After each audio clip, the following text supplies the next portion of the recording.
और जश्न यौम आज़ादी के साथियों, तहरीक आज़ादी की दास्तान बड़ी तवील और दर्दनाक है।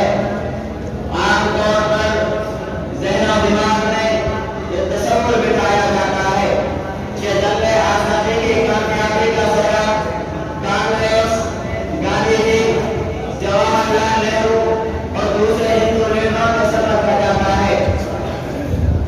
चुनांचे 15 अगस्त और 26 जनवरी की तकरीब इस मौजू को इस तरह पेश किया जाता है और स्कूलों के निसाब में, दाखिल किताबों में इस मज़मून को इस अंदाज से बयान किया गया है जिससे महसूस होता है कि जंग आज़ादी में मुसलमानों का हिस्सा आटे में नाम के बराबर है।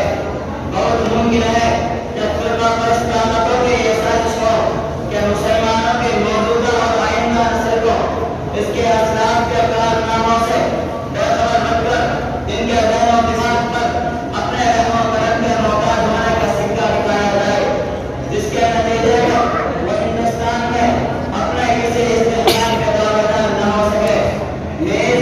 उनका इल्ज़ाम मंसूबा है कि इस नस्ल को इसके असलाफ के कारनामों से बेखबर कर दिया जाए और इनके माजी से इनकार किया जाए, इसलिए कि जब लोग अपने असलाफ से कर जाती है वो बेबस हो जाती है, उसके ज़हन और दिमाग पर दूसरों की हुकूमत हो जाती है। मेरे जश्न यौम आज़ादी के साथियों, ये सब कुछ हुआ और हो रहा है, लेकिन मैं पूछना चाहता हूँ कि वो कौन जिसने अक़वाम आलम को अदल और इंसाफ का दर्ज दिया, जिसने कौमों को हुर्रियत और आज़ादी के साथ जीने का हक दिया? वो कौन जो कुफ्र और शिर्क के ज़ुल्मत कदों में तंदीर और ताक़त बन कर सकी? वो कौन जिसने ज़ुल्म और सितम, जोर और जफ़ा, किब्र और तकब्बुर के पिंडारों को तोड़ा? वो कौन जिसने कभी ज़ियारत और खुददारी का सौदा नहीं किया?